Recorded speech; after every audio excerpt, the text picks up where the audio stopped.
Microsoft Edge is getting a new split feature screen that lets you view two websites in one window by allowing you split tabs across the screen. Hello guys, and welcome back to my YouTube channel Shaem Tech BD. Today I will discuss how to enable multitasker in Microsoft Edge. I have a request: if you are newer to channel, please subscribe and stay with us. Open Microsoft Edge browser, click search bar, then type edge:/flags, click enter. Click search flag, then type split.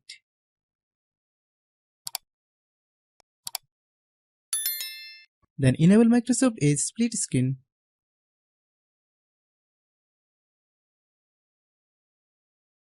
Then click restart. You can see your split window is enabled. Then click split window. Open new tab.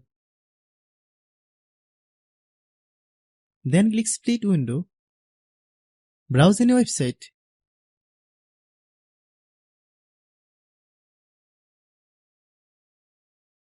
Hope you understand how multitasker works. I have a request: if you are new to channel, please subscribe and stay with us. By watching my tutorial for more tech videos, you can subscribe.